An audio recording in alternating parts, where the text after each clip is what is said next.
Hey, happy holidays. It's another little Wayne bite, just a little taste of this and that. And today I'm making checkerboard cookies as gifts that you can give for the holidays. I'll make red and white ones and I'll make green and white ones. Actually, I'll just make the green and white ones and I'll show you how to make the red and white ones as well. Now, I made some earlier ones before. They look like pot holders according to my friends, so I had to back up and start all over again. But I'll show you the ones I came up with, which actually turned out pretty good.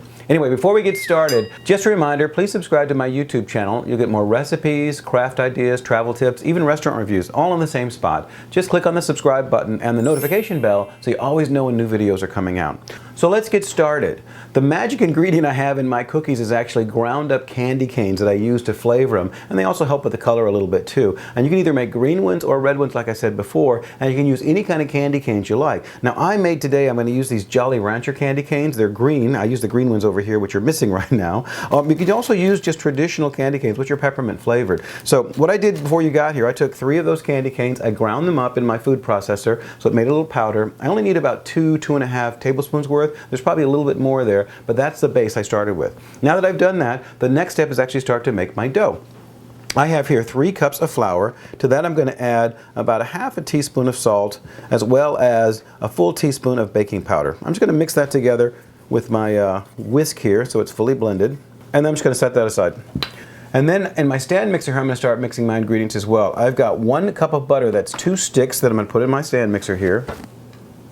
And to that I'm going to add 1 cup of granulated sugar, just like that. So I'm going to bring that up, put on a very low speed, and let that go until it's like nice and creamy and fully blended. Only about a minute. Now you can see that's blended pretty well. I'm going to add to that 1 egg, which I'll break in my bowl first. And just pour that in. It's 1 egg and 1 teaspoon of vanilla extract. I'll let that blend for a little bit until it's nice and smooth, and then I'll start adding my flour mixture in. That's pretty smooth. I'm going to actually now start adding my flour in, just a couple of spoonfuls at a time.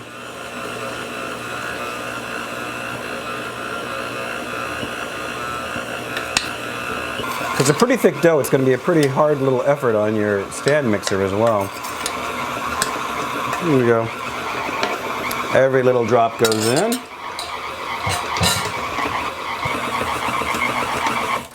There, now see how well that's blended? It's still a very sort of coarse dough, and that's what you want. It's all blended. What I'm going to do now is take this down and I'm going to split it in half, because half is going to be colored with the candy cane mixture and with some food coloring. The other half is going to stay white. So let me open it up here, sort of blend it together with my hands for a moment, just so our full dough is formed.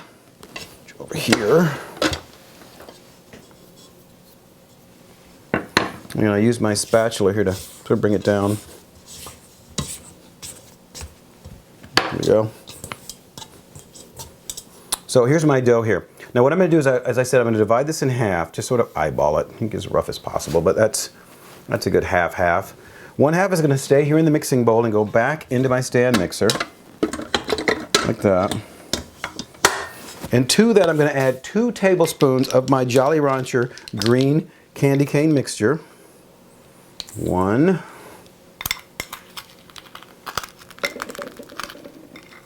2 goes in there. And then I'm going to add 2 teaspoons of green food coloring. 1, 2. And it goes without saying, but be careful with that food coloring because it'll get on everything. Now I'm going to put this back in. Mixer paddle. Start that up again on a low speed.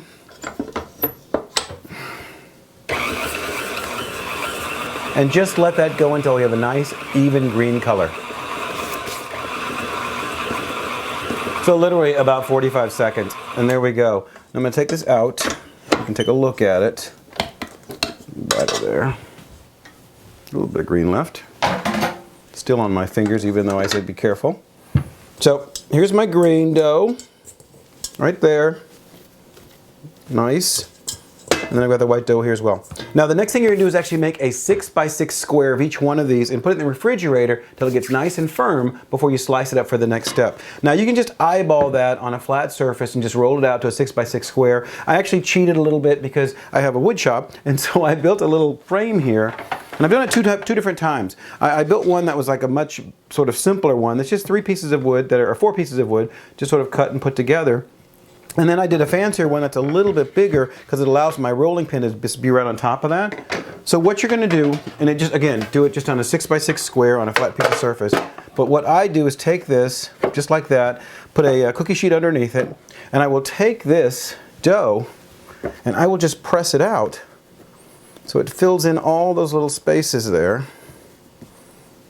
Nice and easy. And just sort of flatten it as even as you possibly can.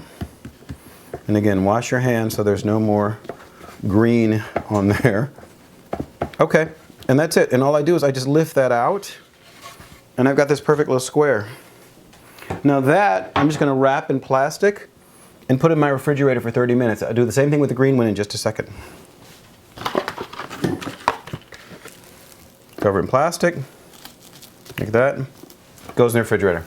Easy. I'll just lift this up again. There we go. And that's my green one. And I'm going to put that in plastic, and that's going to go in the refrigerator for 30 minutes, like I said. All right, my 2 pieces of dough have been in the refrigerator for now for actually an hour rather than 30 minutes, but 30 minutes is usually fine.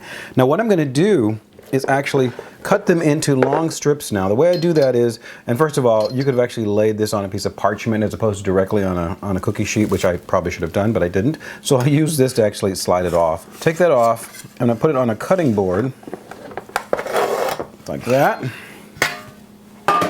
And I'm going to cut this into 9 equal strips. Okay, and what I did was I gave myself a little piece of cheat sheet. I actually took this and measured it on my computer so I knew it exactly evenly divided into 9 sections. And I'll take my cleaver here, wherever I've hidden it, under here, and I will divide this. I'll actually mark it top and bottom. I know for sure. Boom, boom, boom.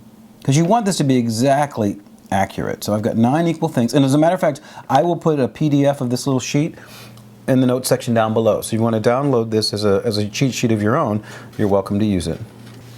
And I'll just cut this into nice even logs. 1,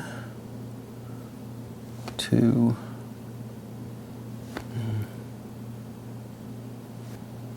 oops, go off there.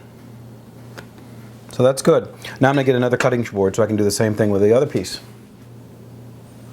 Awesome. Okay. Now the next step is just to create 2 separate blocks that have alternating colors. So I'm going to take one of my sheets of plastic here, this time being smart, and laying it down as a base. And we're just going to alternate into 3 rows across 3 ways. So I'll take one of my white strips here, I'll put it there, I'll add a green strip next to it, and I'll add another white strip next to that. And then I'll repeat that by alternating on the next level with a green strip first, followed by a white strip, followed by a green strip, and then 1 more row starting with a white strip. White strip, green strip, white strip. Boom. How easy was that?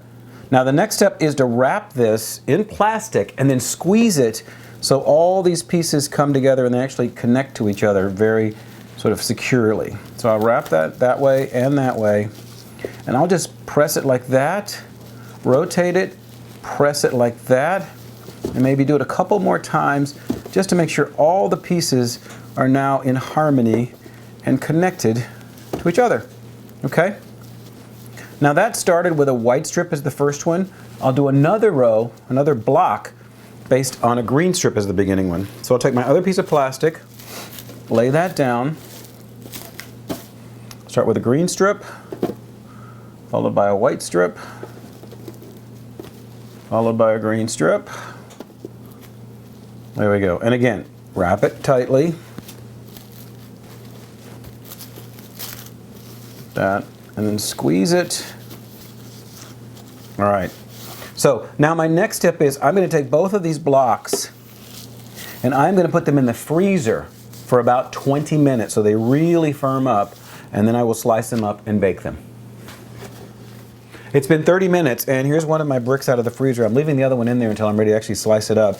Now I'm going to unwrap this guy, and now I'm going to cut this into 1/4-inch slices. And I made myself a little template just like I did for the long strips, so I know exactly what the 1/4-inch elements are, so I can make it as consistent as possible.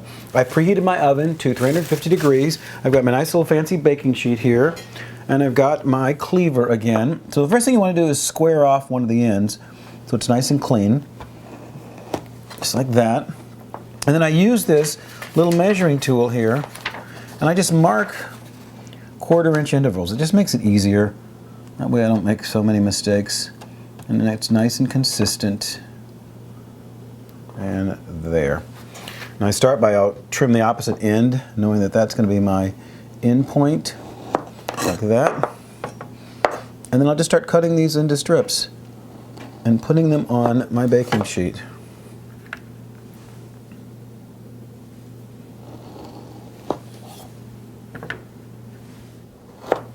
There we go. See if we can get all these on here. I probably can't get them all on this baking sheet, unfortunately. No, maybe. Woohoo!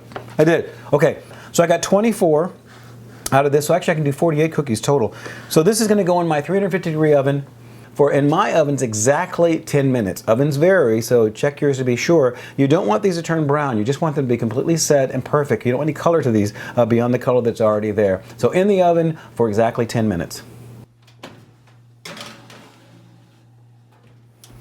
And here are my cookies. Aren't they perfect? I love it. Now there's a couple that aren't exactly perfectly square, but you know what?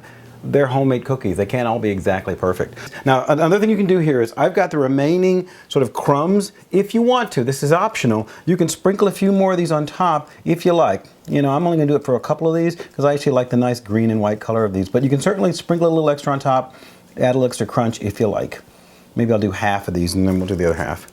Now, what I'm going to do is I'll let these cool off, I'll make the other set, and then I'll show you the finished product of both sets. I may have to sample one or two in the meantime as well.